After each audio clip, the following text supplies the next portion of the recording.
Zoom best practices, preparing for a meeting, testing your video. To ensure that your video camera is properly functioning before a meeting, open up your Zoom application on your desktop. In the upper right-hand corner of your window, you will see a settings icon. Click that. Now a new window will appear. On the left-hand side of your screen, click Video. Your image should appear on the screen. If it does not, hit the drop-down menu next to Camera to ensure that the proper camera is selected. If your computer camera is selected, but you still have a black screen, please contact IT for more help. Testing your audio. On the home page of the application, hit the settings icon in the upper right-hand corner of your screen. Then, a new window should appear. On the left-hand side, click Audio. You will then see a couple of options. Under Speaker, click Test Speaker to ensure that you can hear what's going to be happening in the meeting. If when you hit Test Speaker and you cannot hear anything, make sure you have selected the correct system. For example, if you have headphones in, you will need to select the option that has Headphone in the title. You can also test out your microphone to ensure that those in the meeting will be able to hear you. Click Test Mic.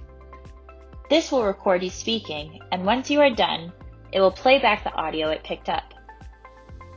If you cannot hear yourself and you know that the computer microphone is selected, you can switch to your phone.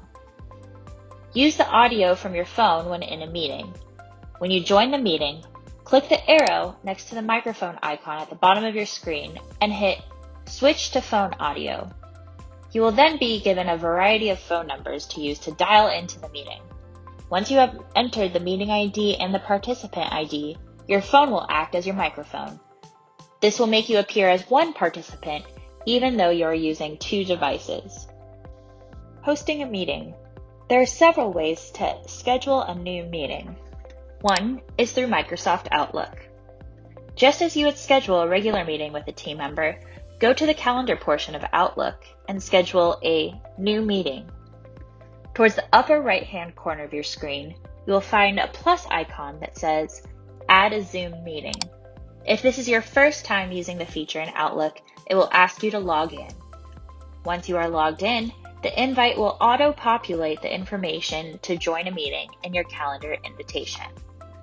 Simply add the attendees you would like to come to your meeting, and you will be all set. To schedule a meeting from the Zoom app, in your desktop application, under the Home tab, you will see a blue calendar icon that says Schedule. Hit the icon, and a new form will appear for you to fill out. Once this form is complete, it will generate an email invitation to send out to those you would like to participate. If you are in a meeting and you forgot to include someone, you can directly loop them in by clicking Participants at the bottom of your screen. Then, the current members will appear on the right-hand side of your screen. At the bottom of the Participants window, you will see an Invite button. Hit the button and your contacts will appear. Choose the contact you would like to add, or if the member is not in your contacts, go to the Email tab to send an invitation to the desired participant with the meeting information. If while you are hosting a meeting, you would like your participants to be muted, you can simply mute all by clicking the participant icon at the bottom of your screen. A window will pop up on the side of your screen listing the participants. Here, you can hover over the individual participants and click Mute, or at the very bottom of the window, you can hit Mute All. This will allow you to get rid of background noise. Sharing your screen. To share your screen with your meeting participants, hit the green Share Screen icon at the bottom of your screen. A window will pop up allowing you to choose which window you would like to appear for your audience. If you have sound or video you would like to show, at the bottom of the pop-up, click Share Computer Sound and Optimize Screen Sharing for video clip if applicable. If you only want the audience members to see part of your screen, when you click Share Screen, continue as you normally would by selecting which window you would like your participants to see, but then hit the Advanced tab at the top of the window. Once you are there, hit Portion of Screen. You will then see a green box appear on the screen which you are sharing. You can adjust the height and the width of the green box to cover only the portion you would like the audience to see. Who can have control over the screen? Click the arrow next to Share Screen and hit Advanced Setting Options. Here, you are allowed to select how many participants you would like to share the screen at the same time, who can share, and who can start sharing when someone else is sharing their screen. To ensure a smooth transition from sharing one window to another without your audience seeing the transition or having to stop and start sharing your screen, you can simply hit Pause Screen Sharing. Hover over the green bar that says, You are screen sharing. A black bar of icons will appear. Hit Pause Share. This will freeze the screen you are currently sharing with your audience, and there will be a yellow outline around the screen that is now frozen for the audience. Next, hit the green icon that says New Share. If your icons disappear, simply hover over the yellow bar at the top of your screen that says Your screen sharing is paused, and all the icons will reappear. Select the new window you would like your audience to see, then hit Share at the bottom of the window. The yellow outline should now be around the new screen. Hover back over the yellow bar that says, Your screen sharing is paused, and hit the icon that looks like a play button that beneath says Resume Share. The outline should change to green, and your new screen will appear to your audience.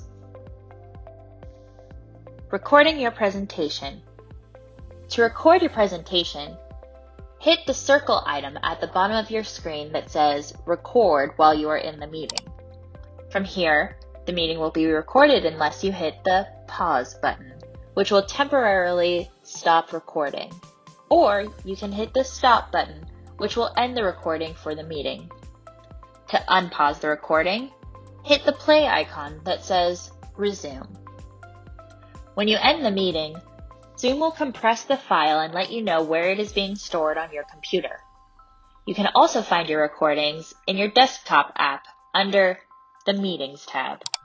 On the left-hand side of the screen, you will see a Recorded section where you can find all of your meetings that you have recorded in the past and where they are located on your computer. Sharing your computer audio. If you would like to share your computer audio, for example, a song or a radio clip, go to the Share Screen icon at the bottom of your screen. Under the Advanced tab of this window, click Music or Computer Sound Only. Then click Share in the bottom right-hand corner. Then you are all set. Your screen will not be shared, but your audio will be. How to make your meetings more interactive. There are several tools to help draw attention to where you are while presenting and sharing your screen. If you hover over the green bar where it says, You are screen sharing, a black bar of icons will appear. Click on the pencil that says, Annotate, to look at the selection of tools. To draw attention to where you are in the presentation, click Spotlight and it will give you two icons. The icon on the left acts as a laser, turning your mouse into a bright red light. The icon on the right is an arrow, so wherever you click within the presentation, an arrow with your name on it will appear. This is helpful in displaying where you are on the slide. The Stamp tool gives you options of shapes to stamp over your presentation. To draw on the screen, hit Draw, where it will allow you to use your mouse as a pencil to write on the screen. When you are done drawing, hit Mouse to use your mouse for its normal function. To change the color and other aspects of the tools such as the width and font, click on Format. Participants will also have the ability to draw on the screen. Next to whoever is sharing the screen, hit View Options. and then select Annotate. If you are the host and you do not want participants to use this tool, you can hit the three dots that say More underneath and select Disable Participants Annotation. If you would like the annotations that were made, you can hit Save and a screenshot will be saved to your computer. To delete the drawings, hit the icon that's a trash can and says Clear underneath. If you are the host, you have the ability to clear the participants' annotations as well by clicking Clear All.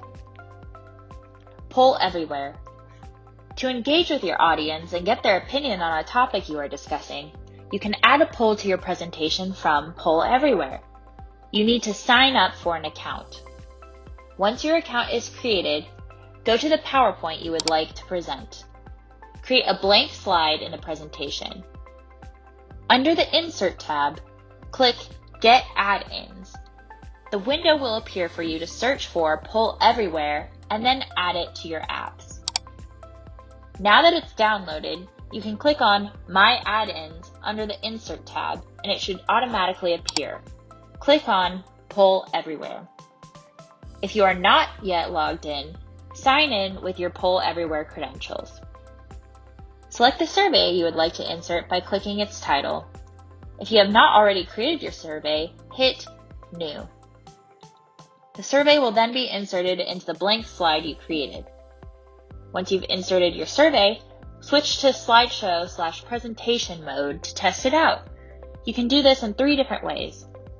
Press F5 key on your keyboard, or if you're using a Mac, hit Function F5 on your computer. You can also select the Start from Beginning command on the Quick Access toolbar. The other option is click the Play Slideshow command at the bottom of the PowerPoint window. The survey slide will provide a response URL to your audience where they can complete the survey. Zoom backgrounds. To have a virtual background, go to the Settings icon in the upper right-hand corner of your home page in the Zoom app. In the Settings window, click on Virtual Background. Here you will see several default options for you to choose from. If you do not like the options available, you can download one of the ACA's Zoom backgrounds in our Zoom Best Practices document. Once your image is downloaded, you can click the plus icon next to Choose Virtual Background and it will let you select the file.